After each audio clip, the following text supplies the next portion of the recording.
શરીર શરીર નથી, ઈશ્વરનું સ્વરૂપ છે, ભગવાનનું સ્વરૂપ છે. મન, બુદ્ધિ, ચિત્ત અને અહંકાર 4 તત્વો પરમાત્માએ આ શરીર સાથે આપણને આપેલા છે. 4 અને પછી જીવવા માટે કે મારે જીવન સુંદર જીવવું છે, આખો સંસાર મને પ્રિય લાગે, આખો સંસાર ઈશ્વર સ્વરૂપ લાગે, એટલા માટે ભગવાને 2 તત્વો બીજા આપ્યા. કયા આપ્યા? નામામૃત અને હરિકથા. જે નામામૃતનો આશ્રય લે, જે હરિકથાનો આશ્રય લે, તો બાપ આ મંદિર નથી, આ તો તીર્થ છે. 68 તીર્થ સંતોના ચરણ. આ જ શરીર છે, આ જ શરીરને કોઈ નમતો નથી, અને જે ભજન કરતા હોય એને આપણે વંદન કરીએ. એનું કારણ શું? શરીર તો એક જ છે, એને વંદન શું કામ?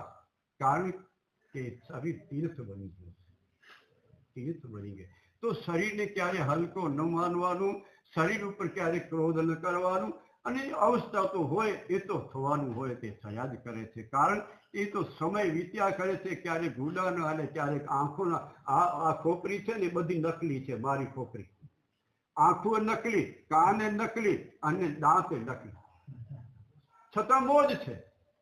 એ બધી હરી ઈચ્છા છે, હરી કૃપા છે. એમાં રડવાનું ન હોય મારા બાપ. એ ભગવાને કૃપા કરી છે, બધું લઈ લીધું છે. પણ એટલી સમજણ લીધી છે કે 5 રૂપિયા સત્સંગ છે, આપણે જવું પગે પણ જવી છે. એટલી ભગવાનની કૃપા થઈ છે કે ઝડપડે સત્સંગ છે, ભલે પગે પહોંચી જવું, હોંડા ઉપર ન બેસી શકું તો પણ જાઓ. એટલી ભગવાનની કૃપા છે, એટલી સમજણ મળી છે, અને તે સંતો દ્વારા મળી છે. મારી કોઈ કિંમત નથી, પણ સંતોનો દ્વારા. કોઈક વખત ભૂમિ મહારાજનું સત્સંગ, ક્યારેક ધરિયા ભાવનું સત્સંગ, ક્યારેક કાળા ભગવતનું સત્સંગ, ક્યારે રેવાશંકર બાપાનું સત્સંગ, અને ભૂમિ મહારાજના તો આ સંબંધી છે પૂરા, એનું સત્સંગ મળેલું છે. તેથી કોઈ વસ્તુની દુઃખ કે પીડા જેવું દેખાતું નથી. પીડા કોને કહેવાય, દુઃખ કોને કહેવાય? 24 કલાક આનંદ આનંદ.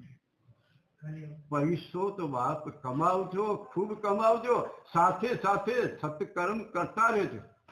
પણ સત્કર્મ કર્યા પછી સત્કર્મનું ફળ ભોગવા માટે શરીરે લેવું પડશે. પણ જે આત્માનું ઉદ્ધાર જે કરે છે, જે પોતાના આત્માનું ઉદ્ધાર કરે છે, એને પછી આવવાની જરૂર રહેતી નથી. આત્મા પરમાત્મા સાથે ભળી જાય. અને ક્યારે ભળે?